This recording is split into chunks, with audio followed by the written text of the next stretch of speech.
40টি আলামত। আজকে আমরা সে সমস্ত আলামতগুলো আলোচনা করতে, যেগুলো এখনো আসেনি, অবশ্যই আসবে। আসেনি তবে আসবে। এগুলো দুই প্রকার, বড় আলামত, ছোট আলামত। নির্ধারণ করে সবগুলিকে সিরিয়াল করা খুব কঠিন কাজ, কারণ মুহাম্মদ রাসূলুল্লাহ সাল্লাল্লাহু আলাইহি ওয়াসাল্লাম আমাদেরকে সিরিয়াল করে দেননি, ধারাবাহিকভাবে বর্ণনা করেননি সবগুলোকে, তবে কিছু কিছুকে তিনি ধারাবাহিক বর্ণনা করেছেন। আমরা চেষ্টা করবো যেভাবে রাসূলুল্লাহ সাল্লাল্লাহু আলাইহি ওয়াসাল্লাম যেটার পরে উল্লেখ করেছেন সেভাবে উল্লেখ করতে।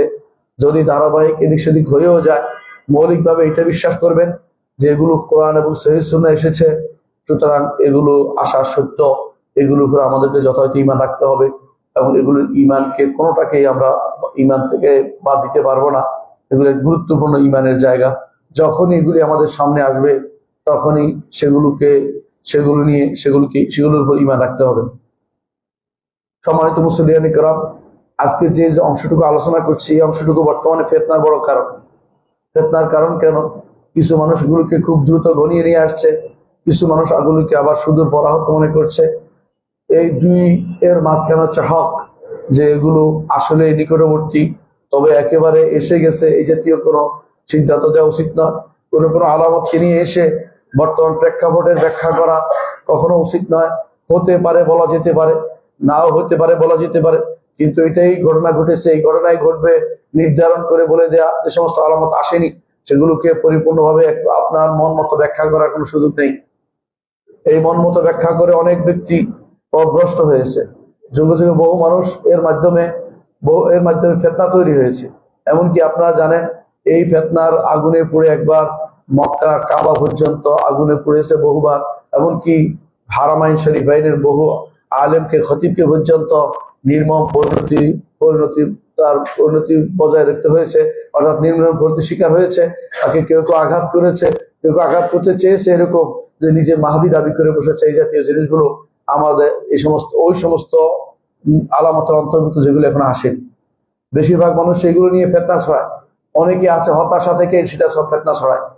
হতাশা মানে মুসলিম উম্মার যে বিপদ যাচ্ছে, এই বিপদ দিয়ে উদ্ধারে তারা আর কোনো পথ দেখে না। তারা মনে করে কিয়ামত বুঝে চলে আসলো বলে। আবার আরেক গ্রুপ আছে যারা ফিতনা ছড়ানোর জন্য এগুলিকে সামনে নিয়ে আসে, যে হয়তো তার মনের ভিতরে কোনো কিছু আছে, সে দাবি করবে, এজন্য অগ্রিম সে হয়তো মাহাদি দাবি করবে, বা নিজের কোনো লোককে সে ক্ষমতায় বসাবে, সেই জন্য মাহাদি নিয়ে টানাটানি করছে। এইটাও আমরা দেখতে পাই বর্তমান সময়ের মধ্যে। আসলে এই দুটি কাজই খুবই খারাপ। আমাদের অবশ্যই মনে রাখতে হবে, মুহাম্মদ রাসূলুল্লাহ সাল্লাল্লাহু আলাইহি ওয়াসাল্লাম যা বলেছেন তা সত্য, তবে তিনি কোনো সময় বেঁধে দেননি। তিনি যে সমস্ত আলামত বলেছেন সেগুলো অনেকগুলো এখনো আসেনি। ছোট আলামত, বড় আলামত আসলে দূরের কথা। হ্যাঁ, বড় আলামত এবং ছোট আলামত একসাথেই আসতে পারে। বড় আলামতের মাঝখানে অনেক ছোট ছোট আলামত আসবে, কিন্তু বড় আলামত গুলোর আগেও কিছু ছোট আলামত রয়ে গেছে, যেগুলো এখনো আসেনি, অথচ মানুষ কিন্তু বড় আলামত নিয়েই টানাটানি করছে। এটাই হচ্ছে বড় বিভ্রান্তি। সম্মানিত মুসলিয়ান কিরাম, আমি আজকে এমন কিছু আলামত উল্লেখ করব যেগুলো এখনো আসেনি, তবে আসবে। এগুলোর মধ্যে আগে ছোটগুলি আলোচনা করব, যেগুলো ছোট।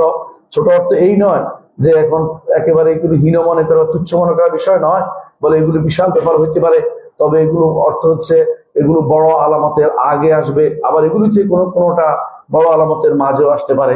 সেই হিসাবে আমরা আলোচনা করবো ইনশাআল্লাহ। প্রথমেই যে আলামতটির কথা আলোচনা করি তা হচ্ছে আরব ভূমি মুরুজ ও আনহার হবে। মুরুজ কি জিনিস? অর্থাৎ শস্য শ্যামল হয়ে যাবে। আনহার অর্থাৎ সেখানে নদী নালা প্রবাহিত হবে। রাসূলুল্লাহ সাল্লাল্লাহু আলাইহি ওয়াসাল্লাম যে শব্দটি ব্যবহার করেছেন তা হচ্ছে হাত্তা তাউদা জাজিরাতুল আরব, যতক্ষণ পর্যন্ত না আরব উপদ্বীপ ফিরে আসছে। আরব উপদ্বীপ ফিরে আসা অর্থ কি?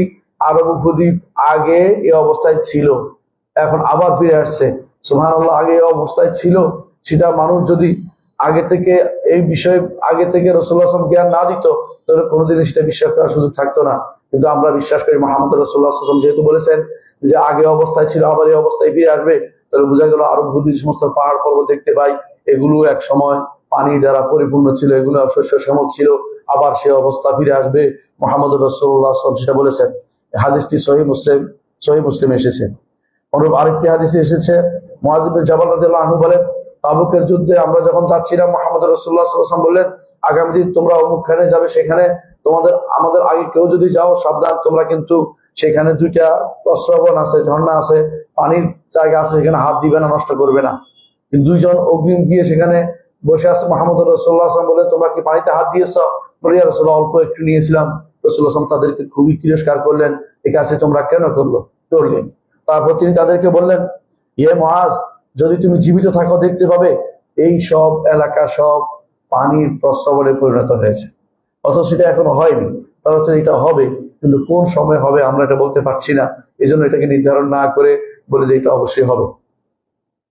দ্বিতীয় আলামত যা এখনো আসেনি তবে আসবে, তা হচ্ছে বৃষ্টি বেশি হওয়া এবং ফল ফলাদি কম হওয়া। সাধারণত বৃষ্টি হলে ফল হয়, কিন্তু এমন একটা সময় আসবে বৃষ্টি হবে কিন্তু ফল ফলাদি জন্মাবে না, অর্থাৎ সেই বৃষ্টির মধ্যে বরকত থাকবে না, আল্লাহর পক্ষ থেকে রহমত থাকবে না। আবু হুরায়রা বর্ণিত, তিনি বলেন, রাসূলুল্লাহ সাল্লাল্লাহু আলাইহি ওয়াসাল্লাম বলেছেন, লা তাকুমু সাআ হাত্তা তুমতিরা আস-সামাউ মাতারান লা তুকুন্নু ফিহা বুয়ুতুল মাদার ওয়া লা তুকুন্নু ফিহা ইল্লা বুয়ুতুশ শাহর। রাসূলুল্লাহ সাল্লাল্লাহু আলাইহি ওয়াসাল্লাম বলেছেন, বৃষ্টি এত বেশি হবে কিয়ামতের আগে যে বড় বড় বিল্ডিং জাতীয় অর্থাৎ পাকা ঘরগুলি ভেঙে পড়বে, আর ছোট বাঁচে থাকবে শুধু যে সমস্ত ঘর পশমের তৈরি, অর্থাৎ যে সমস্ত ঘর সাধারণ তৈরি, সেগুলো শুধুমাত্র অবশ্যই থাকবে। কারণ বড় ঘরগুলো বৃষ্টির ছোঁয়া সেগুলো নষ্ট হবে, আর যেগুলো পশমের ঘর সেগুলো নষ্ট হবে না। জানি না তারপরে অবস্থা কিরকম হবে, কিন্তু মুহাম্মদ রাসূলুল্লাহ সাল্লাল্লাহু আলাইহি ওয়াসাল্লাম বলেছেন এবং সেটা মুসনাদ আহমদে এসেছে। আরেকটি হাদিসে রাসূলুল্লাহ সাল্লাল্লাহু আলাইহি ওয়াসাল্লাম বলেছেন, আনাস ইবনে মালিক রাদিয়াল্লাহু আনহু বর্ণিত হাদিসে তিনি বলেন, কিয়ামত কায়েম হবে না ততক্ষণ পর্যন্ত মানুষ অনেক বৃষ্টিপাত পাবে, ওলা তুমবাতুল আরদু শাইআন, কিন্তু জমির সামান্যতম কিছু ইস্কাতে উৎপন্ন হবে না। অর্থাৎ পানি দিয়ে আল্লাহর পক্ষ থেকে যে বরকত আসে এখন, সেই বরকত তারা পাবে না। আরেকটি হাদিসে আছে, আবু হুরায়রা বর্ণিত, তিনি বলেন, রাসূলুল্লাহ সাল্লাল্লাহু আলাইহি ওয়াসাল্লাম বলেছেন যে লাইসা সানাতু বিআল্লা তুমতিরু ওয়ালাকিন্না সানাতু আন তুমতিরু ওয়া তুমতিরু ওয়া লা তুমতিরু আরদু শাইআন। সহিহ মুসলিমে আসছে যে দুর্ভিক্ষ এটা নয় যে বৃষ্টি হবে না, দুর্ভিক্ষ এটা যে বৃষ্টি হবে কিন্তু জমিন কোনো কিছু উৎপন্ন করবে না। এটা কিয়ামতের আগে সংঘটিত হবে। তবে এটা আমার মনে হচ্ছে, যতটুকু বিশ্বাস, এটা হচ্ছে যে সেটা হবে ঈসা আলাইহিস সালাতু ওয়াস সালামের আরো অনেক পরে। কারণ সেই সময় ঈসা আলাইহিস সালাতু ওয়াস সালামের সময় পর্যন্ত জমিনের বরকত হবে, এবং সেখানে এমন এত বরকতের কথা বলা হয়েছে যে এক একটা তরমুজ অনেকজনে খেতে পারবে। রাসূলুল্লাহ সাল্লাল্লাহু আলাইহি ওয়াসাল্লাম থেকে বর্ণিত হয়েছে। তার হচ্ছে এর পরে অবস্থা তৈরি হবে কিয়ামতের, এটি একটি আলামত। 3 নম্বর কিয়ামতের একটি আলামত যা এখনো আসেনি, তা হচ্ছে ফোরাত নদী থেকে স্বর্ণের পাহাড় বের হওয়া। ফোরাত নদী থেকে স্বর্ণের পাহাড় বের হওয়া। ফোরাত নদী ইরাকে রয়েছে, স্বর্ণের পাহাড় বের হওয়া, এটার ব্যাপারে হাদিসে এসে আবু হুরায়রা বলেন, রাসূলুল্লাহ সাল্লাল্লাহু আলাইহি ওয়াসাল্লাম বলেছেন, লা তাকুমু সাআ হাত্তা ইয়াহসুরাল ফুরাতু আন জাবালিন মিন যাহাব। যতক্ষণ পর্যন্ত ফোরাত নদী থেকে স্বর্ণের পাহাড় বের না হচ্ছে ততক্ষণ পর্যন্ত কিয়ামত সংঘটিত হবে না। ইয়াকতাতুরুন নাস আলাইহি, মানুষরা এর উপরে যুদ্ধ করবে। ওয়ায়াকতুরু মিনহু কুল্লু মিয়াতিন সাতুতাসু, প্রত্যেক 199 জন মারা যাবে। ওয়ায়াকুলু কুল্লু রাজুলিন মিনহুম, প্রত্যেকে বলবে আমি বেঁচে গেলে আমি সেগুলি নিব। অর্থাৎ সবাই মনে করবে যে সবাই বলে যাক আমি একা পেয়ে যাই, এরকম চিন্তা থাকবে। আবার কোনো বর্ণনা আসছে শেষ পর্যন্ত তারা কেউ নিতে চাইবে না, যে এই কারণে আমার ভাইকে মেরেছি, আমার বন্ধুকে মেরেছি, এই কারণে সবাইকে মেরেছি, এগুলি আমি নিব না। কারণ সে মনে করে এগুলি আর বিপদের কারণ হবে। অর্থাৎ কিয়ামতের আগে এই কাজটি হবে। বুখারী মুসলিমে হাদিসে এসেছে যে এই হাদিসটি স্বর্ণের পাহাড় বের হবে। অনেকে হয়তো বলতে পারেন বর্তমানে যে বের হয়েছে জ্বালানি, অর্থাৎ যে অকটেন বা যে সমস্ত জ্বালানি বের হয়েছে, এগুলি হয়তো উদ্দেশ্য, যে তেলের কথা বলা হচ্ছে যে ডলার বা পেট্রোলিয়াম, এগুলি কিন্তু এগুলি উদ্দেশ্য হতে পারে না। কারণ শুধুমাত্র এটা শুধু ইয়া থেকে বের হয় নাই, ইরাক থেকে বের হয় নাই, বিশ্বের বিভিন্ন দেশে তেল পাওয়া যায়। এটা খনিজ দ্রব্যের বিষয়, এটা শুধু ইরাকের বিষয় নয়। ইরাকের এটা নিয়ে যুদ্ধের বিষয়টা এইটা নিয়ে হবে না, বরং আরেকটা জিনিস পাহাড়। ইয়াহসুর অর্থ হলো নিচে লুকায়িত আছে, উপরে ঢাকনা খোলা হবে। হাসর অর্থ হলো খোলা হওয়া, এর অর্থ হচ্ছে তেল হইতে পারে না, এটা অবশ্যই স্বর্ণই হবে, এবার অপব্যাখ্যা গ্রহণযোগ্য নয়। চতুর্থ যে আলামতটি আছে তা হচ্ছে যে মানুষের সাথে প্রাণীকুল অর্থাৎ যে সমস্ত হায়না প্রাণী তারা কথা বলবে, মানুষের সাথে কথা বলবে। অনেকে হয়তো বলতে পারেন বর্তমানে যে সমস্ত মিডিয়া আছে বা বিশ্বের সমস্ত ক্যামেরা আছে, এগুলি হয়তো বলা হচ্ছে, কিন্তু এগুলি না। এগুলিকে বলা যাবে না, এগুলি হচ্ছে স্থির চিত্র অঙ্কন করা, কথা বলে না এগুলি দিয়ে জানা যায় কি হয়েছে। কিন্তু রাসূল হাদিস হচ্ছে কথা বলবে, কথা বলার অর্থ হচ্ছে যে এগুলো সরাসরি বলে দিবে এটা কখন হবে, এটা কখনো অবশ্যই সেটা অনেক পরে হবে, সেটা এখন হওয়া জরুরি না, অর্থাৎ সেটা হবে অবশ্যই যখন দাব্বার পরে বা আগে সেটা হতে পারে। খুরুজুদ দাব্বা, যে প্রাণী পরে বের হবে তার আগে বা পরে হতে পারে, সেটা হতে পারে। কিন্তু এখন হওয়ার অর্থ হচ্ছে এরপরে ইমানের প্রশ্ন আবার ফিরে আসবে। এই জন্য আমরা মনে করতেছি, মনে করার অর্থ স্থায়ী কথা নয়, হতে পারে আগে হতে পারে, কিন্তু আমরা মনে হচ্ছে এরকম। আল্লাহর কাছে দোয়া করি আল্লাহ যেন আমাদের পাকড়াও না করেন এই সমস্ত কথার কারণে। কিন্তু আমরা শুধু বলতে চাচ্ছি যে এটা ঘটবে এবং এইটা এখনো ঘটেনি, এটা আসবে।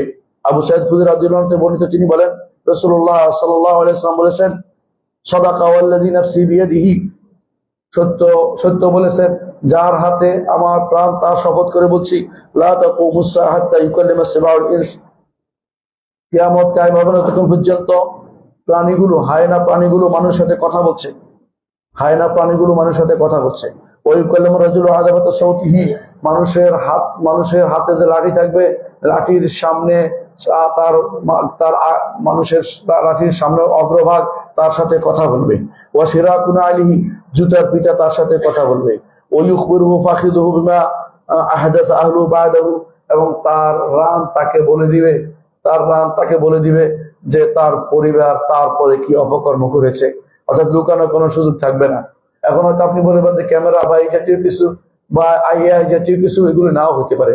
এগুলি হচ্ছে বর্তমান আবিষ্কারের শেষ পর্যায়ে, এরপরে এর চেয়ে ভয়াবহ জিনিস আবিষ্কার হবে, তখনই হয়তো এই ঘটনাটা ঘটবে। কিন্তু এটা কিয়ামতের একটি আলামত হিসাবে আমাদের কাছে মুহাম্মদ রাসূলুল্লাহ সাল্লাল্লাহু আলাইহি ওয়াসাল্লাম জানিয়েছেন। যে সমস্ত আলামত এখনো আসেনি, আসবে। তার মধ্যে আর পঞ্চম হচ্ছে মৃত্যু কামনা করা। বিপদ এত বেশি হবে যে মানুষ মৃত্যুকে চাইবে। এখন মানুষ মৃত্যুকে চায় না, এখন মানুষ সবাই চায় বাঁচতে। এই জন্য জীবনের সর্বস্ব ব্যয় করেও হাসপাতালে থেকে বাঁচতে চায়, অথচ মৃত্যু কিন্তু আসবেই। এটা জানার পরেও সব বিক্রি করে সে মনে করে 10 দিন বাঁচতে পারলেও কম কি। এই জন্য সবকিছু যে জানে তার মৃত্যু এসেই গেছে, তারপরেও লক্ষ লক্ষ কোটি কোটি টাকা খরচ করে কেউ কেউ জীবনের সব ব্যয় করে ফেলে শুধু বাঁচার জন্য। সেই সময়টা এখনো আসেনি, সেটা আসবে। আবু হুরায়রা রাদিয়াল্লাহু আনহু বর্ণিত, তিনি বলেন রাসূলুল্লাহ সাল্লাল্লাহু আলাইহি ওয়াসাল্লাম বলেছেন, লা তাকুমুস সাআ, কিয়ামত অনুষ্ঠিত হবে না, হাত্তা ইয়ামুরু রাজুলু বিকবরি রাজুলি, একজন মানুষ আরেকজনের কবরের কাছে যাবে, ফায়াকুল, এবং বলবে, ইয়া লাইতানি মাকানা, হায় যদি আমি এর জায়গায় যেতে পারতাম, অর্থাৎ ওর জায়গায় মরতে পারতাম, এই চিন্তা করবে। মুত্তাফাকুন আলাইহি, বুখারী মুসলিম হাদিসটি এসেছে। সেটাও আসবে, কখন আসবে সেটা আমরা জানি না, সেটা নির্ধারণ করার ক্ষমতা আমাদের নেই। দ্বিতীয় আরেকটি হাদিসে এসেছে, আবু হুরায়রা রাদিয়াল্লাহু আনহু থেকে বর্ণিত, তিনি বলেন রাসূলুল্লাহ সাল্লাল্লাহু আলাইহি ওয়াসাল্লাম বলেছেন, যার হাতে আমার প্রাণ, তার শপথ করে বলছি, দুনিয়া যাবে না যতক্ষণ পর্যন্ত না একজন মানুষ কবরের কাছে গিয়ে নিজেকে এটার মধ্যে গড়াগড়ি দিবে, তারপর বলবে, হায় রে, আমি যদি কোনো এই কবরবাসী জায়গা যেতে পারতাম। রাসূলুল্লাহ সাল্লাল্লাহু আলাইহি ওয়াসাল্লাম বলেন, ওয়ালাইসা বিহি দাইনু, এরকম ঋণের কারণে নয়, ইল্লাল বালা, বিপদের কারণে। তার উপর এত সব বিপদ আসবে, সে দিশেহারা হয়ে শুধু মৃত্যুটাই শুধুমাত্র কামনা করবে। অথচ মৃত্যু কামনা করা বৈধ কাজ না, আপনারা জানেন। রাসূলুল্লাহ মৃত্যু কামনা করতে নিষেধ করেছেন, হাদিসটি সহিহ মুসলিমে এসেছে। ইবনে মাসউদ রাদিয়াল্লাহু আনহু এই জন্য বলেছিলেন যে ওই সময় মানুষ যে যদি চিন্তা করবে যদি মৃত্যু কি না যায়, তো তারা কেন চিন্তা ভাবনা করবে, এরকম অবস্থা তাদের তৈরি হয়ে যাবে। হুযায়ফা ইবনে ইয়ামান রাদিয়াল্লাহু আনহু বলেন রাসূলুল্লাহ সাল্লাল্লাহু আলাইহি ওয়াসাল্লাম বলেছেন, মানুষের মধ্যে এমন একটা সময় আসবে, মানুষ তখন দাজ্জালকে চাইবে, মানে এমন কঠিন অবস্থা আসবে, দাজ্জাল আশুকিরা চাইবে। এর অর্থ হচ্ছে এই ঘটনা দাজ্জাল আসার আগেই ঘটবে, এই ঘটনা দাজ্জাল আসার আগেই ঘটবে। হাদিসে যেটা আসছে, মিম্মা দালিকা, রাসূলুল্লাহ সাল্লাল্লাহু আলাইহি ওয়াসাল্লাম জিজ্ঞাসা করা হয়েছে কোত্থেকে সেটা হবে, কি কারণে সেটা হবে। রাসূলুল্লাহ সাল্লাল্লাহু আলাইহি ওয়াসাল্লাম বলেছেন, মিম্মা ইয়ালকাউনা ফিল আনা ওয়াল আনা, বিপদ বিপদ বিপদ, এত বিপদ তার মাথার উপর আসবে, এত সমস্যা যে তার মাথার উপর ঘুরবে। সে বলবে যে মৃত্যু ছাড়া বোধহয়, দাজ্জাল আসা, সবকিছু ধ্বংস করা ছাড়া বোধহয় আমার আর এর থেকে পরিত্রাণের কোনো উপায় নেই। ষষ্ঠ যে আলামতটি এখনো আসেনি তবে আসবে বলে রাসূলুল্লাহ সাল্লাল্লাহু আলাইহি ওয়াসাল্লাম জানিয়েছেন, তা হচ্ছে রোম যারা তাদের সংখ্যা বেড়ে যাবে। রোমরা কারা? ইউরোপিয়ানরা, ইউরোপিয়ান, তারা বেড়ে যাবে। এরা কিতালু মুসলিম, মুসলিমদের সাথে তাদের যুদ্ধ হবে। এটা দুটো অর্থ করে আলাদা, একটা হচ্ছে রোমরা ইসলাম গ্রহণ করবে, এটা হতে পারে মুসলিমদের সাথে থাকবে। আর একটা অর্থ করে মুসলিমদের সাথে নয়, মুসলিমদের বিরুদ্ধে তারা যুদ্ধ করবে। হতে পারে তাদের মধ্যে দুটি গোষ্ঠী হবে। এই জন্য হাদিসটির ব্যাখ্যা বিস্তারিত করার এখানে সুযোগ নেই। শুধু এটাই বলা হচ্ছে যে এরকম ঘটনা ঘটবে যে রোম অর্থ হলো যারা ইউরোপিয়ানদের বর্তমান যারা তারা বেড়ে যাবে এবং কেতাল মুসলিমদের তাদের সাথে যুদ্ধ হবে। হাদিসে এসে তাকুমুস-সাআহ রাসূলুল্লাহ সাল্লাল্লাহু আলাইহি ওয়াসাল্লাম বলেছেন কিয়ামত অনুষ্ঠিত হবে, রুম আকসারুন নাস, তখন রোমের লোকেরা বেশি হবে, রোমের লোকেরা বেশি হবে। এখন কিন্তু বেশি নয়, এর অর্থ হচ্ছে এরা বেশি হওয়ার কোনো প্রক্রিয়া নিবে, যে কারণে তারা সংখ্যা বেড়ে যাবে। এখন তারা সংখ্যা কমছে আরম্ভ করছে, কিন্তু এই সংখ্যা পরবর্তী বাড়বে।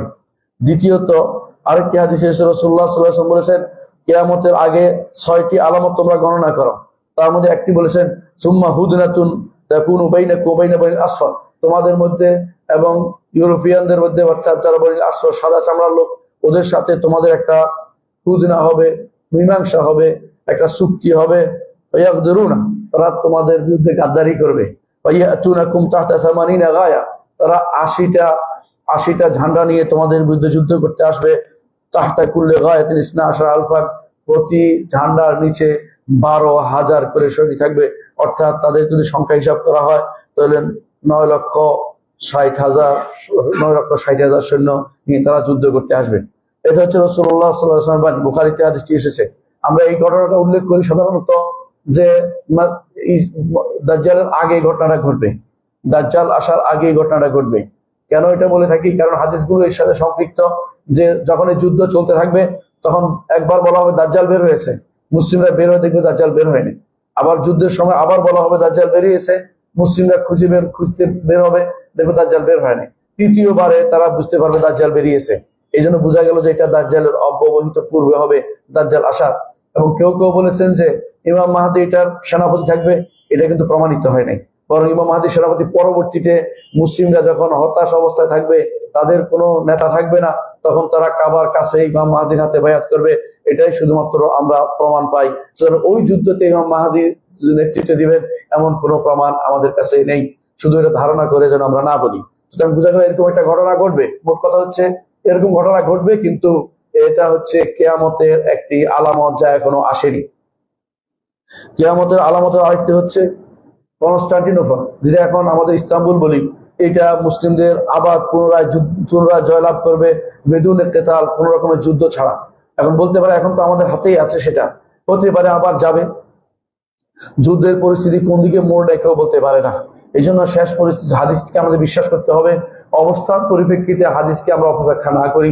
হতে পারে সেটা চলে যাবে, কারণ হাদিসে যে শব্দ এসেছে সেটা হচ্ছে মুসলিমরা সেই যুদ্ধ কোনো অস্ত্র ব্যবহার করবে না। সেই যুদ্ধে তারা শুধুমাত্র তাকবীর ও তাহলিল করবে, অর্থাৎ আল্লাহু আকবার এবং লা ইলাহা ইল্লাল্লাহ বলবে। তারপরে তার পার্শ্বদেশ পড়ে যাবে এবং তারা মুসলিমদের দখলে চলে আসবে সেই জায়গা। অবস্থা বোঝা যাচ্ছে সেটা হচ্ছে রোমের যুদ্ধের পরে হবে সেটা। রোমের যুদ্ধে অর্থাৎ দাজ্জাল আসার অব্যবহিত আগে সেটা অনুষ্ঠিত হবে। অষ্টম যে আলামতটি বিভিন্ন হাদিসে এসেছে যে রাসূলুল্লাহ সাল্লাল্লাহু আলাইহি ওয়াসাল্লাম বলেছেন কিয়ামতের আগে সেটা হবে, এখনো হয়নি। তা হচ্ছে কাহতানি নামক এক আরব নৃপতি বের হওয়া। কারণ কাহতানি সম্পর্কে আপনারা জানেন, আরবরা হয় আদনানি না কাহতানি। কাহতানি আরব যদি বের হয় তো আদনানি আরবরা দুইভাবে বিভক্ত, আরবিয়া অথবা মুদার। আর কাহতানিরা বের হবে, কাহতানি এমন এক ব্যক্তি বের হবে ইয়ামান গোষ্ঠীর, যাদের হাতে যারা এত বেশি ন্যায় ইনসাফ করে মানুষ তার উপর খুশি হবে। কাহতানি বের হবে, সেটা এখনো বের হয় নাই। বিভিন্ন রকমের আলামত দিয়ে অমুক তমুককে বানানোর কোনো চেষ্টা করার দরকার নেই। যখন আসবে তখন দেখা যাবে। কাহতানি এখনো বের হয় নাই। কাহতানি বের হওয়ার আগে মাহাদি বের হবে না। সুতরাং আপনারা কাহতানির অপেক্ষা থাকতে হবে, কারণ মাহাদি বের হলে অবস্থা তৈরি হওয়ার সুযোগ থাকবে না। তারপরে একটার পর একটা বড় আলামত তৈরি হবে। সুতরাং কাহতানি যে সমস্ত মানুষকে তার অধীন করবে, সমস্ত মানুষ তার কথা শুনবে, এমন অবস্থা তৈরি হওয়ার জন্য অবশ্যই কিয়ামতের একটা আলামত রয়েছে, যেটা অবশ্যই আসবে বলে মুহাম্মদুর রাসূলুল্লাহ সাল্লাল্লাহু আলাইহি ওয়াসাল্লাম আমাদের জানিয়েছেন। নবম যে আলামতটি সেটা হচ্ছে ইহুদিদের সাথে যুদ্ধ। ইহুদিদের সাথে যুদ্ধ আগে হয়েছে, পরে হয়েছে, এখনো হবে, ভবিষ্যতেও হবে। কিন্তু এখানে কোন যুদ্ধের কথা বলে সেটা হচ্ছে এমন চূড়ান্ত মীমাংসাকারী যুদ্ধ, যে যুদ্ধের পর ইহুদিরা আর থাকতে পারবে না, তাদেরকে হত্যা করা হবে, যেটা আল্লাহ রাসূল সাল্লাল্লাহু আলাইহি ওয়াসাল্লাম আমাদেরকে জানিয়েছেন। এমনকি পাথর ও গাছও বলে দিবে যে আমার পিছনে ইহুদি লুকিয়ে আছে, তাকে হত্যা করো। এ মুসলিম, আমার পিছনে ইহুদি লুকিয়ে আছে, এই কথা বলবে। শুধুমাত্র গারকাদ নামক গাছ সেটা বলবে না। রাসূলুল্লাহ সাল্লাল্লাহু আলাইহি ওয়াসাল্লাম বলেছেন যেটা সেটাই সত্য। এরা এখন বেশি করে গারকাদ গাছ রোপণ করছে যাতে করে এর পিছনে লুকাতে পারে। এই গারকাদ নামক গাছ ছাড়া আর পাথর গাছ সবাই বলে দিবে আমার পিছনে ইহুদি লুকিয়ে আছে। সেটা এখন অনুষ্ঠিত হয়নি, সেটা হবে। কেউ কেউ বলেন সেটা ঈসা আলাইহিস সালাম যখন যাবে তখন হবে। হতে পারে সেই ঘটনার সাথে সম্পৃক্ত, হতে পারে আগেও হতে পারে। তবে যেহেতু দাজ্জালের সৈন্যবাহিনী ইহুদি হবে, এর অর্থ হচ্ছে সেটা ঈসা আলাইহিস সালামের সময়ের সাথেই হতে পারে। আগের যুদ্ধটা উদ্দেশ্য নয়, পরের যুদ্ধটা উদ্দেশ্য, কারণ সেখানে তখন ইহুদিদের অবস্থান থাকবে না। কারণ ঈসা আলাইহিস সালাম তাদেরকে হয় ইসলাম না হয় মৃত্যু, দুটো একটা বেছে নিতে বলবেন। সুতরাং কোনোভাবেই তারা ইহুদিদের অবস্থান থাকবে না। এর অর্থ হচ্ছে এই যুদ্ধ শেষ, বড় ঈসা আলাইহিস সালাম আগমনের সাথে সম্পৃক্ত।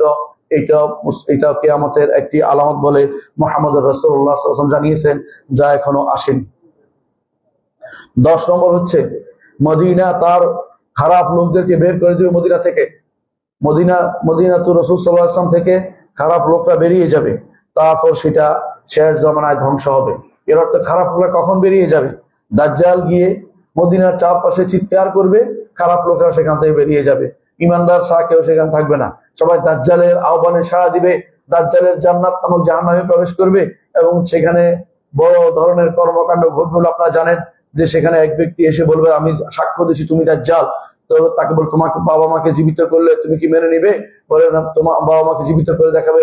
অর্থাৎ শয়তান দুইটাকে বানাবে, একটাকে বাপ একটাকে মা বানাবে, শয়তান শয়তানাকে। এরা বলবে আমি তোমার বাপ মা। তখন সে বলবে যে তুমি যে দাজ্জালকে আবার প্রমাণ পেলাম। তারপর তাকে হত্যা করা হবে। তার হত্যা করার পরে সে বলবে যে জীবিত করে বলবে যে এখন তুমি মানছো আমাকে যে আমি তোমার হচ্ছে আরো বেশি শক্তিশালী হয়ে ইমান আমার আসছে, তুমি হচ্ছে দাজ্জাল। তারপর তাকে হত্যা করতে চাইবে, হত্যা করতে পারবে না। এরপর সে মদিনা থেকে পালাতে আরম্ভ করবে। এই হচ্ছে দাজ্জালের কাহিনী। তাহলে বোঝা গেল মদিনা থেকে বেরিয়ে যাওয়া, খারাপ লোকে বেরিয়ে যাওয়া। আগেও বেরিয়েছে অনেকেই। মুনাফিকরা সবসময় মদিনাতে থাকতো সমস্যা তৈরি করার জন্য, পরে বেরিয়ে যেত। এখনো এদের সংখ্যা কম নয়। ভবিষ্যতে এমন এক গোষ্ঠী আসবে যখন এরা দলে দলে এখান থেকে বেরিয়ে থাকতে চাইবে না, কারণ সেখানে তো জীবনযাত্রার মান তাদের হয়তো কম থাকবে। জীবনযাত্রা খোঁজার জন্য বিশ্বের বিভিন্ন দেশে তারা ছড়িয়ে পড়বে খারাপ লোকেরা, এবং সর্বশেষে মদিনার মধ্যে খারাপ ধ্বংস আসবে। এই ধ্বংসের বিষয়টি আমাদের বুঝায় যে এটা হবে অবশ্যই ঈসা আলাইহিস সালামের পরে, এর আগে ধ্বংসের বিষয়টা আসবে না। সুতরাং সেটাও একটা অংশ রাসূলুল্লাহ একই হাদিসে একটা অংশ আগের কথা বলেছেন, অথবা একটা অংশ পরের কথা বলেছেন, অথবা সেটা আরো পরের কথা বলেছেন, যেগুলো এখনো আমাদের সামনে আসে নাই বা আমাদের এখনো তাসাউর আসে নাই, চিন্তা চেতনা আসে নাই কিরকম অবস্থা হতে পারে। মদিনাকে এক সময় মানুষ ছেড়ে চলে যাবে। মদিনা তখন একজন উজাড় হয়ে যাবে, সেরকম একটা ভূমিতে পরিণত হবে। 11 নম্বর আলামত হচ্ছে, যেটা এখনো আসেনি, তা হচ্ছে মানুষের রূহ হরণ, ইমানদারদের রূহ হরণ করার জন্য একটি বাতাস বের হবে। যেই বাতাসে ইমানদারদের রূহ হরণ করে নিয়ে যাবে। অবশিষ্ট থাকবে শুধুমাত্র এমন লোকেরা যারা ঈমান আনেনি এবং যারা কুফরিতে লিপ্ত রয়েছে, এরাই শুধু অবশিষ্ট থাকবে। এবং সেই ঘটনা কখন হবে আমরা জানি, সেই ঘটনা হবে ইয়াজুজ মাজুজের পরে। কারণ ইয়াজুজ মাজুজ চলে যাওয়ার পরে পর্যন্ত ইমানদাররা থাকবে। কারণ মুহাম্মদ রাসূলুল্লাহ ঈসা আলাইহিস সালাম জানিয়েছেন, ঈসা আলাইহিস সালাম তিনি ইমানদারদের নিয়ে বলবেন যে যে কোনো পাহাড়ে উঠে যাও, যাতে করে ইয়াজুজ মাজুজ তোমাদের ক্ষতি করতে না পারে। তারপর নামার পরেও ইমানদাররা অবশিষ্ট থাকবে। তারপরে আবারও হজ হবে, আবারও সেখানে দুনিয়া আবাদ হবে। কিন্তু এরপরে একটা সময় আসবে দুনিয়াতে হুমুর গাধার মতো তারা চলাফেরা করবে, রাস্তায় অপকর্ম করে বেড়াবে এবং দুনিয়ার সবচেয়ে নিকৃষ্ট মানুষ তারা থাকবে।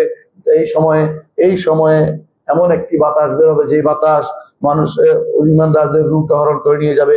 আর যারা অবশিষ্ট থাকবে তারা শুধুমাত্র নিকৃষ্টতম মানুষই থাকবে। বোঝা গেল এটা ইয়াজুজ মাজুজ। এবং তারপরে দাব্বাও থাকবে, কারণ তখন ইমানদার এবং কাফেরদের তারা ভাগ করে দিবে দাব্বা প্রাণী।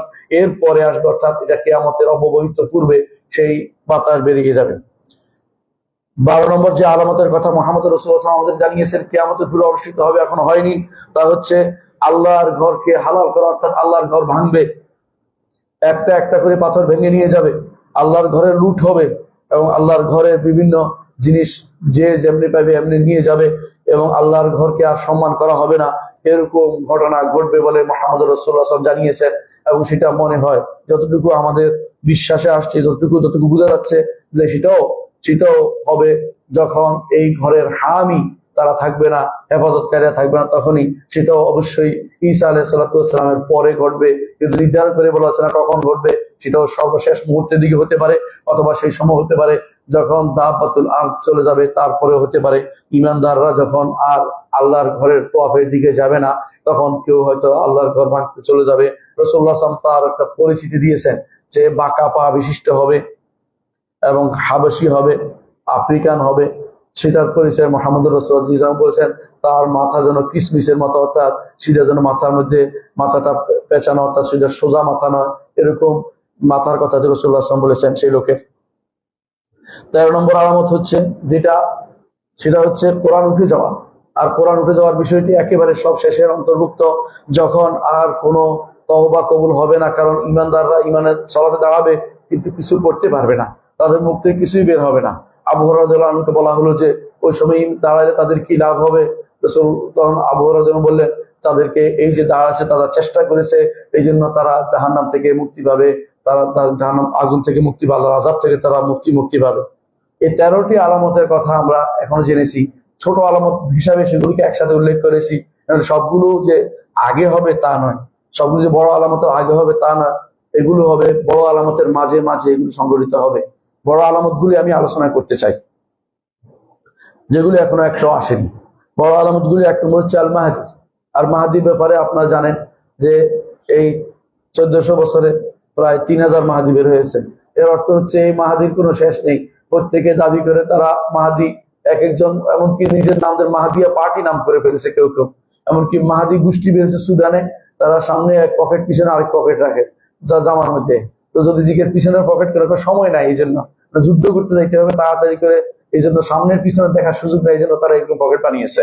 মানে এরকম গোষ্ঠী এখন না, তাবেঈদের যুগ থেকে এই মাহাদির প্রচলন শুরু হয়ে গেছে। এমনকি খলিফাতুল আব্বাসী একজন নিজেকে মাহাদি দাবি করেই বসেছে। এরপরে যারা আসছে এরকম অনেকেই নিজেদেরকে মাহাদি দাবি করতে সুযোগ পেলেই কেউ বলে মাহাদি হওয়ার জন্য এমন অনেকেই মাহাদি দাবি করেছে। এই মাহাদি দাবি একটা ফিতনাতে পরিণত হয়েছে। মাহাদি দাবি করার বিষয় না, মাহাদিকে জোর করে তার উপরে বায়াত হবে। কেউ সে চাইবে না তাকে, সে এক রাত্রে আল্লাহ তাকে ভালো করে দিবে। আগে থেকে সে কোনো জানবে না তাকে কে মাহাদি হতে যাচ্ছে, কেউ জানবে না। তো মাহাদি হবে অবশ্যই মুহাম্মদ ইবনে আব্দুল্লাহ তার নাম হবে, মুহাম্মদ, পিতার নাম হবে আব্দুল্লাহ, এবং তিনি হাসানি হবেন, হোসাইনি না। যে হোসাইনি মাহাদির আশায় বসে আছে শিয়ারা, সে সম্পূর্ণ ভ্রষ্টতা ছাড়া কিছুই নয়। বরং তারা মনে করে 12 নম্বর তাদের ইমাম হচ্ছে মাহাদি। 12 নম্বর ইমামের কোনো অস্তিত্বই ছিল না। কারণ 11 নম্বর তাদের যে ইমাম ছিল তিনি নাবালেগ অবস্থায় মারা গেছে। নাবালেগ অবস্থায় মারা গেলে তার সন্তান হয় না, সবাই জানে, এবং তিনি বিয়েও করেন নাই। এখন তারা বলে যে তার একটা দাসী ছিল, দাসীর ঘরে সন্তান হয়েছে, কেউ দেখে না সেটা। তারপর সে বলে যে সেটা দৌড়ে গিয়ে পাহাড়ের ভিতরে ঢুকে গেছে। এখনো তারা সেখানে দাঁড়িয়ে আছে আর বলতেছে যে উখরুজিয়া মাওলানা বেরিয়ে আসো। সেখানে আগে তারা ঘোড়া নিয়ে, গাড়ি নিয়ে বসে থাকতো, এখন তারা মার্সিডিজ নিয়ে বসে থাকে যে মাওলানা আমার গাড়িতে উঠবে, মাওলানা আমার দরজা দিয়ে প্রবেশ করবে। এই দরজা বানিয়ে বসে আছে। এগুলি সবই হচ্ছে বিভ্রান্তি, পথভ্রষ্টতা। এগুলি তারাই আবিষ্কার করে। মাহাদির জন্য যারা বসে থাকে, মাহাদির জন্য বসে থাকা ইমানদারের কাজ নয়। মাহাদির জন্য বসে থাকে যারা, তারা হচ্ছে পরাজিত মানসিকতার লোক তৈরি। তারা নিজেরা কিছু করতে পারে না বলে মাহাদি করে দিবে আশায় বসে আছে, এটা ঠিক নয়। বরং যখন মাহাদি বের হবে তখন তার হাতে আমাদের বায়াত নিতে হবে। তিনি একা কিছুই করতে পারবেন না, ইমানদারদের নিয়েই তিনি করবেন। ইমান বজায় রাখা, মাহাদির জন্য ইমান বজায় রাখা দরকার, ইমান চেনা দরকার। কিন্তু মাহাদির জন্য সৈনিক তৈরি করা দরকার নয়। এখন অনেকে মাহাদির সৈনিক বানাই রাখতেছে, না, মাহাদির সৈনিক বানাবেন না। ইমান আপনি তৈরি করুন, আপনি দাওয়াত ও জিহাদে নিজেকে অংশগ্রহণ করুন। মাহাদি বের কখন হবে এটার আশায় বসে থেকে নিজেদেরকে পরাজিত মানসিকতার লোক তৈরি করবেন না। মাহাদি আলাইহিস সালাতু ওয়াস সালাম যদি বের হয়ে যান, অথবা মাহাদি রাদিয়াল্লাহু আনহু যদি বের হয়ে যান, অথবা মাহাদি রহমতুল্লাহ হাফেজাহুল্লাহ যদি বেরিয়ে যান, আমি কেন 3টা বলেছি, কারণ আপনি 3টাই বলে অনেকে দেখবেন, এজন্য বলছি। কিন্তু মাহাদি যদি বেরিয়ে যান, নিঃসন্দেহে সেটা হবে এমন এক সময়, যে সময় আর বলতে পৃথিবী শেষের দিকে চলে আসছে, এরপর আর কোনো কিছু অবশিষ্ট নাই। কারণ রাসূলুল্লাহ সাল্লাল্লাহু আলাইহি ওয়াসাল্লাম বলেছেন কিয়ামতের আলামতগুলি একটার পর একটা এমন ভাবে পড়বে যেন একজনের মালা থেকে একটা মালা ছিঁড়ে গেলে একটার পর একটা করে পড়ে যেতে থাকে, সেভাবে কিয়ামতের আলামতগুলি একটার পর একটা হতে থাকবে। সুতরাং মাহাদির আশায় বসে থেকে তো বিপদ ডেকে আনছেন আপনি, কিয়ামত ঘনাই দিচ্ছেন। মাহাদির আশায় বসে না থেকে আপনি বেশি বেশি করে আপনার ইমানকে চাঙ্গা করুন, দাওয়াতকে বলিষ্ঠ করুন, যে আল্লাহর দ্বীনকে প্রচার প্রসারে লেগে যান, আপনি আখিরাতমুখী হোক, দিন আখিরাতের কাজ করে যান। এটাই হচ্ছে মূলত ইমানদারের কাজ। মাহাদি তার আশায় বসে থাকা উচিত নয়। হ্যাঁ, তিনি আসবেন অবশ্যই, তবে তিনি আসার অর্থ এটাই যে আপনাদের কর্মকাণ্ডের যে মূল কাজ আপনার দ্বারা আর কিছু হবে না, আর তিনি এসে কিছু কাজ করতে এগিয়ে যাবেন দাজ্জালের বিরুদ্ধে, শেষ পর্যন্ত তিনিও পারবেন না। আকাশ থেকে আল্লাহ তাআলা তখন ঈসা আলাইহিস সালাতু ওয়াস সালামকে আকাশ থেকে তিনি নামাবেন। এর অর্থ হচ্ছে মাহাদির দ্বারা যে বড় ধরনের কিছু হচ্ছে তা কিন্তু না, বরং মাহাদি বের হবে এটা প্রমাণ করে রাসূলুল্লাহ সাল্লাল্লাহু আলাইহি ওয়াসাল্লাম বলেছেন এই জন্য যে ওই সময়ে তার মাধ্যমে মুসলিমরা একতাবদ্ধ হইতে পারবে, এটা ছাড়া আর কোনো কারণ নয়। সুতরাং কিয়ামতের আলামতের মধ্যে বড় আলামতের মধ্যে এক নম্বর হচ্ছে মাহাদি বের হওয়া। মাহাদি বের হওয়া একটা আলামত। কিয়ামতের বড় আলামত অনেকে 10টি গণে, আমরা 10টি গণবো না। কেন 10টি গণবো না? কারণ 10টি আলামত হওয়া জরুরি না। 10টি আলামত হওয়া জরুরি, 10টা গণা জরুরি না। বরং রাসূলুল্লাহ সাল্লাল্লাহু আলাইহি ওয়াসাল্লাম 10টি বলেন নাই, তিনি বলছেন এক হাদিসে 10টি আলামত না দেখা পর্যন্ত কিয়ামত হবে না। আবার আরেক হাদিসে 6টি না দেখা পর্যন্ত কিয়ামত হবে না। আবার আরেক হাদিসে এইভাবে রাসূলুল্লাহ সাল্লাল্লাহু আলাইহি ওয়াসাল্লাম সংখ্যা বলেছেন যে এগুলি না হওয়া পর্যন্ত কিয়ামত হবে না। তিনি বলেন নাই যে কিয়ামতের আলামত বড়টা 10টি, একবার বলেন নাই। এর অর্থ হচ্ছে আমরা 10টি বানানো জরুরি না। আমরা যখন দেখবো বড় বড় আলামত যেগুলোকে আমরা বলি প্রলয়ঙ্কারী ঘটনা ঘটবে যেগুলির পিছনে, সেগুলিকে আমরা উল্লেখ করতে পারি। এর মধ্যে এক নম্বর হচ্ছে মাহদী, 2 নম্বর হচ্ছে মাসিহুদ দাজ্জাল। মাসিহুদ দাজ্জাল হচ্ছে বের হবে, সে ইহুদি বংশধর থেকে হবে এবং সে বের হবে ইস্পাহানের ইহুদি, ইরান থেকে বের হবে, বর্তমান ইরান থেকে বের হবে। এখনো ইহুদি, সেখানে ইহুদি একটা পল্লী আছে, এখান থেকে বের হবে, ইস্পাহান থেকে বের হবে। ইস্পাহান হতে বের হয়ে খোরাসান হয়েছে আসবে, এই জন্য কোথাও খোরাসান কোথাও ইরান ইস্পাহান বলা হয়েছে। এগুলো বিরোধ নেই, কারণ সে দুনিয়া চষে বেড়াবে। সুতরাং সে বেরিয়ে আসবে এবং সারা দুনিয়া 40 দিনে চষে বেড়াবে। এটা রাসূলুল্লাহ সাল্লাল্লাহু আলাইহি ওয়াসাল্লাম হাদিস দ্বারা আমরা জানি। তার বের হওয়ার পরে ঈসা আলাইহিস সালাতু ওয়াস সালামকে আল্লাহ তাআলা নাজিল করবেন। ঈসা আলাইহিস সালাতু ওয়াস সালাম নাজিল হবেন, তিনি দামেস্কে তিনি আসবেন। কোনো বর্ণায় আসছে যে মানারাতুশ শারকা, তিনি আসবেন। কোনো বর্ণায় আসছে যে সেটা বাইতুল মাকদিস হইতে পারে, কিন্তু বিশুদ্ধ বর্ণায় সেটা দামেস্কের কথা বলা হয়েছে। দামেস্কের পূর্ব দিকে সাদা, দামেস্কের পূর্ব পাশে সাদা মিনারা বিশিষ্ট যেই মসজিদ আছে, সেই মসজিদের মিনারাতে 2 ফেরেশতার কাঁধে ভর করে তিনি ঈসা আলাইহিস সালাতু ওয়াস সালাম তিনি অবতীর্ণ হবেন। আমাদের দেশে যারা তথাকথিত হিজবুত তাওহীদ আছে অথবা তথাকথিত কাদিয়ানীরা আছে, এই জাতীয় এবং তথাকথিত আরো কিছু গোষ্ঠী আছে যারা মনে করে যে ঈসা আলাইহিস সালাতু ওয়াস সালাম হচ্ছে তাদের ইমামরা, বুঝেন কিনা? কাদিয়ানীরা মনে করে কাদিয়ানী হচ্ছে ঈসা, আর হিজবুত তাওহীদের মনে করে তাদের সুরুট হুজুর হচ্ছে ঈসা। সুরুট খাইতেছে সেই, তিনি ঈসা হয়ে গেছে, তিনি ইমাম, তিনি মাহদী, এই দাবি করে বসেছে। আমি একদিন আলোচনা করছিলাম, জানতাম না সেটা, আলোচনা করছিলাম, আমি তার দাস দিচ্ছিলাম, সেখানে একজন এসে বললো আপনি কি জানেন ঈসা বেরিয়ে গেছে, অনেক আগে চলে গেছে, ঈসা নাজিল হয়ে চলে গেছে। এই যেহেতু আমি বললাম যে কোত্থেকে তুমি এই কথা বলো? শেষ পর্যন্ত খোঁজ নিয়ে জানলাম সে হচ্ছে এই বর্তমানে যারা হিজবুত তাওহীদ নামক এক ভ্রান্ত মতবাদের অনুসারী, তারাই এগুলি বলে থাকে এবং তারা বইও লিখেছে, দাজ্জাল নামে বই লিখেছে একটা, দাজ্জাল নামে। কারণ ঈসা যদি এসেই থাকে দাজ্জাল লাগবে, তো দাজ্জাল কোথায় পাবে? এই জন্য তারা সভ্যতাকে দাজ্জাল বানিয়েছে। বর্তমান যে সভ্যতা আছে, ইউরোপিয়ান সভ্যতাকে দাজ্জাল বানিয়েছে না। দাজ্জাল সভ্যতার নাম নয়, দাজ্জাল মানুষের নাম, মানব সন্তানের নাম। এবং দাজ্জাল মানব সন্তান হিসেবে সে বিচরণ করবে এবং তাকে হত্যা করা হবে। কারণ যদি সভ্যতা হত্যার বিষয় নেই, তাকে হত্যা করা হবে। ঈসা আলাইহিস সালাতু ওয়াস সালাম যখন নাজিল হবেন তাকে হত্যা করা হবে, হত্যা করবেন তিনি নিজে বাবুল লুদ্দে। বাবুল লুদ হচ্ছে বর্তমানে একটা বিমানবন্দর, ইসরায়েলের একটা বিমানবন্দর, নাম লুদ বিমানবন্দর। সেখানে ঈসা আলাইহিস সালাতু ওয়াস সালাম তাকে হত্যা করবেন। এটাই আমরা কোরআন, এটা আমরা হাদিস থেকে আমরা পাই। সুতরাং হাদিস থেকে যেটা পাই এটাই বিশ্বাস করতে হবে। মানুষের সমস্ত বিভ্রান্তি কোনোভাবেই আমরা আমলে নিব না। আমরা অনেকে বিভ্রান্ত আকীদার শিকার হয়ে যাচ্ছি দুর্ভাগ্যবশত। তারপরে আসবে ইয়াজুজ মাজুজ। ইয়াজুজ মাজুজ এরা কারা? এরা হচ্ছে ইয়াফেসের বংশধর। আমরা জানি যে নূহ আলাইহিস সালাতু ওয়াস সালামের 3 সন্তান ছিল, সাম, হাম, ইয়াফেস। সাম সেমেটিক হাম আফ্রিকানরা, আর ইয়াফিস হচ্ছে ইউরোপিয়ানরা। এদের মধ্যে একটা গোষ্ঠী ছিল ইয়াজুজ মাজুজ, তাদেরকে আল্লাহ তাআলা আটকে দিয়েছেন। তারা এমন এক জগতে, এমন এক জায়গায় বসবাস, বিশাল তাদের এই জায়গা, যেটা আমরা দেখতে পাই না। অনেকে বলে যে দেখতে পাই না, যেহেতু নাই, নাউজুবিল্লাহ, এটা বিশ্বাস করতে হবে। দেখতে পাইলে তো সেদিন তারা বেরিয়ে আসবে। আল্লাহ তাআলা এই জন্য কোরআনে কারীম বলেছেন যে হাত্তা ইযা ফুতিহাত ইয়াজুজ ওয়া মাজুজ ওয়া হুম মিন কুল্লি হাদাবিন ইয়ানসিলুন, যে এবং রাসূলুল্লাহ সাল্লাল্লাহু আলাইহি ওয়াসাল্লাম একদিন তিনি বললেন যে আজকে রাতে এই ইয়াজুজ মাজুজের তাদের দেয়ালের মধ্যে এত ছিদ্র করতে সমর্থ হয়েছে। এর অর্থ হচ্ছে রাসূলুল্লাহ সাল্লাল্লাহু আলাইহি ওয়াসাল্লাম যা বলেছেন সত্য। তারা কোনো ইয়াজুজ বলতে ইউরোপিয়ান লোকদেরকে বোঝানো হয় নাই বা আমেরিকানদের বোঝানো হয়নি, অনেকে এটা বলে থাকে, নাউজুবিল্লাহ। অথচ ইয়াজুজ মাজুজ একটা গোষ্ঠী, যাদেরকে দেখার পরে আপনার আর কোনো কিছু থাকবে না। তারা এক জায়গায় এক গোষ্ঠী চলে যাবে, আরেক জায়গায় এসে দেখবেন যে এত পয়মাল সাবার করে দিয়েছে, সেখানে আর পানি বলতে কিছু রাখে নাই। এমনকি তারা বহাইরা তবরিয়া যাবে। বহাইরা তবরিয়া হচ্ছে বর্তমানে লেবাননের কাছে।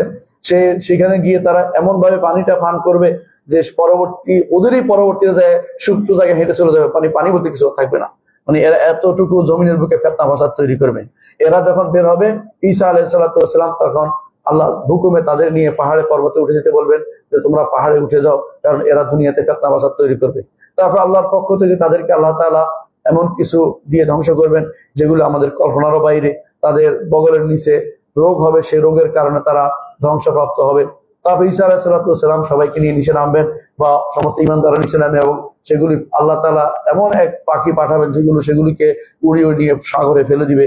এবং কারণ সাগর ছাড়া এই সমস্ত দুর্গন্ধ মুক্ত হওয়ার কোনো জায়গা নেই, দাফন করার সুযোগ নাই। এত বেশি পরিমাণে তাদের সংখ্যা হবে। তাদের সংখ্যা এত বেশি যে মুহাম্মদ রাসূলুল্লাহ সাল্লাল্লাহু আলাইহি ওয়াসাল্লাম বলেছেন, হাশরের মাঠে বলা হবে, আল্লাহ তাআলা বলবেন আদমকে, আদম জাহান্নামের অংশ বের করে দাও তোমার সন্তানদের থেকে। তখন সবাই ভয় পেয়ে গেল। রাসূলুল্লাহ সাল্লাল্লাহু আলাইহি ওয়াসাল্লাম বললেন যে ভয় পেও না, এদের থেকে 999 জন হবে ইয়াদের থেকে, ইয়াজুজ মাজুজ থেকে, আর এদের থেকে একজন হবে। এর অর্থ হচ্ছে এত সংখ্যায় বেশি হবে যে তারা পৃথিবী চষে বেড়াবে পুরোটাই। তখন এই সময় তাদের ধ্বংসের পর এগুলি কবর দিবে কে? এগুলি এই জন্য পাখিগুলি উড়ে নিয়ে সেগুলিকে সমুদ্রে ফেলে দিবে। আর জগৎ তখন অত্যন্ত শান্ত শিষ্ট হয়ে যাবে, জগৎ পরিপূর্ণভাবে জগৎ পরিচ্ছন্ন হয়ে যাবে। বৃষ্টি দিবে আল্লাহ তাআলা, যে বৃষ্টির পরে আল্লাহ তাআলা এত বেশি পরিমাণে বরকত দিবে, বরকত শেষ হয়ে যাবে, অর্থাৎ দুনিয়ার সব বরকত সেই সময় দিয়ে দিবেন আল্লাহ তাআলা জমিনের উপরে।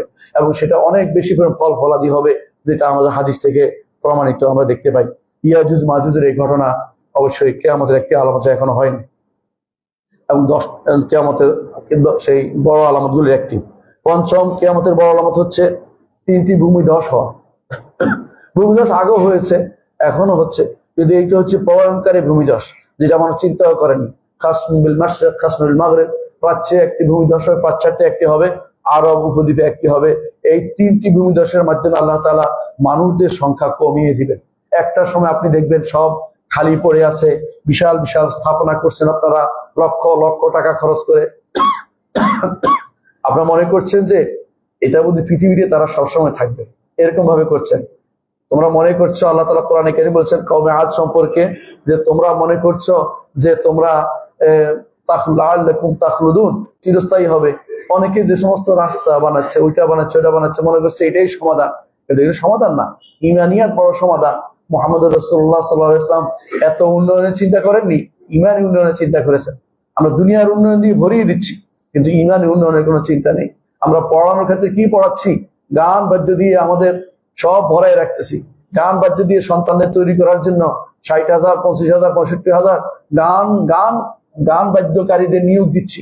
আমরা ধ্বংসের পর জায়গায় পৌঁছে গেছি। আমরা মনে করছি এর মধ্যে উন্নয়ন করতেছি। কিসের উন্নয়ন করতেছি? ইমান নষ্ট করার কাজ। কারণ গান বাদ্যকে হালাল মনে করলে তার ইমান চলে যায়। যে সমস্ত সন্তানদের আপনি গান শিখাবেন, তারা যেগুলো বৈধ মনে করে, তাহলে সেগুলি ইমান চলে যাবে। আর যারা সেগুলিকে বৈধ মনে না করে, কোনোদিনই কেউ এগুলি বাস্তবায়ন করতে পারে না, কেউ যদি সেগুলি বাস্তবায়ন করে, তারা ইমানদার না, তারা কাফের। এদের সাথে আপনাদের সম্পর্ক কেমন, আপনারা চিন্তা ভাবনা করবেন। এইগুলি তারা উন্নয়নের চিন্তা ভাবনা করছে, এগুলো উন্নয়ন নয়। উন্নয়ন হচ্ছে কোরআন এবং সুন্নাহ দিয়ে মানুষকে তৈরি করা, ছোটকাল থেকে কোরআন পড়ানো, হাদিস পড়ানো, দ্বীনের উপর বড় করানো। এটাই রাসূলুল্লাহ সাল্লাল্লাহু আলাইহি ওয়াসাল্লাম চেয়েছেন। যারা এই পদ্ধতির বাইরে উন্নয়ন নামক তথাকথিত দাজ্জালের ফিতনাকে নিয়ে আসবে, দাজ্জালি ফিতনাকে নিয়ে আসবে এবং মানুষের ভিতরে এগুলো চাঙ্গা করে দেবে, কিভাবে উন্নয়ন করলো, কোন হালাল হারামের চিন্তা তোয়াক্কা করলো না, এরাই হচ্ছে সবচেয়ে বড় বিভ্রান্ত দল। এরা বিভ্রান্তির ভিতরে অতল গহরে ডুবে আছে। এরা এই অবস্থা যখন হবে, খাস হবেই। হাদিসে আছে খাস মাস হবে, অর্থাৎ জগৎ ধ্বংস হবে। এরপর দেখবেন যে পৃথিবীতে মানুষ যারা থাকবে খুবই অল্প সংখ্যক মানুষ থাকবে, যারা ধ্বংস হয়ে গেছে, বিশাল অঙ্ক ডুবে গেছে মাটির ভিতরে। আল্লাহ তাআলা আগেও ডুবিয়েছেন, কারুনকে ডুবিয়েছেন। আল্লাহ বলছেন ফাখাসাফনা বিহি ওয়া বিদারিল আরদা, তাকেও ডুবিয়েছি, তার জমি তার ঘরকেও ডুবিয়েছি, কারণ তার বিশাল সম্পদ ছিল। আল্লাহ তাআলা বলছেন ওয়াইনা মাফাতিহু লাতানু বিল উসবাতি উল কুওয়া, তার চাবি বহন করার জন্য বিশাল বিশাল ও বহর লাগতো, অর্থাৎ প্রাণীগুলো লাগতো চাবি বহন করতে। এত বিশাল সম্পদ সবগুলিকে আল্লাহ ডুবিয়ে দিয়েছেন। আল্লাহ তাআলা এই সম্পদের জন্য কাউকে রক্ষা করবেন না। ওয়ালা ইয়ানফাউ যাল জাদ্দি মিনকাল জাদ্দু, সম্পদ দিয়ে আল্লাহ আযাব থেকে বাঁচতে পারবে না, উন্নয়ন দিয়ে আল্লাহ আযাব থেকে বাঁচতে পারবেন না। আল্লাহর আযাব থেকে বাঁচতে হলে আল্লাহর দিকে ফিরে আসতে হবে। ফাফিরু ইলাল্লাহ, আল্লাহর দিকে ফিরে আসা উচিত প্রত্যেকটি মানুষের। এত উন্নয়ন দিয়ে কি করবে?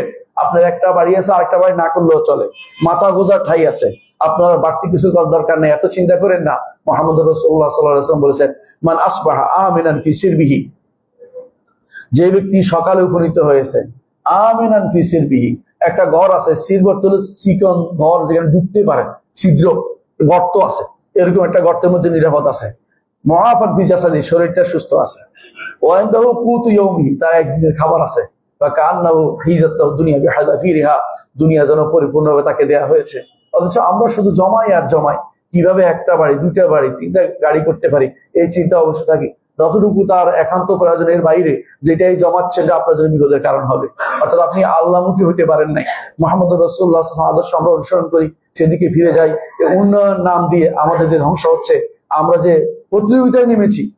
একজনের বাড়িতে যদি কোনো একটা সোফা থাকে, আপনার বউ এসে যদি বলে যে ওনার বাড়িতে নতুন সোফা কিনেছে, আপনাকে বিব্রত করছে, আপনি স্ট্যাটাস বজায়ের জন্য এখন হারামের দিকে হাত বাড়াচ্ছেন, এসবই কিন্তু আপনার বিপদের কারণ হয়ে দাঁড়িয়েছে। এত স্ট্যাটাস দেখাবেন না, আপনার স্ত্রীকে আল্লাহমুখী করার চেষ্টা করবেন। তাকে বলেন যে এগুলি রেখে কিন্তু আমাদের চলে যেতে হবে, কালকে যদি চলে যাই পরের দিন এগুলি কিন্তু আরেকজনের মালিক হবে, আমার কোনো উপকার নেই। আমার শুধু ওটাই উপকার যদি আমি রাতের বেলায় 2 রাকাত সালাত আদায় করতে পারি, সালাতগুলো জামাতের সাথে পড়তে পারি, সন্তানকে আমি নেক সন্তান বানাইতে পারি, তাদেরকে আলেম বানালে এগুলি আমার উপকার হবে। আমি যদি সাদাকাতুন জারিয়া করতে পারি, উপকার হবে। আমি যদি এমন কোনো কাজ করতে পারি যেটা ইলমুন ইউনতাফা হবে, তো সেটা কাজে লাগবে।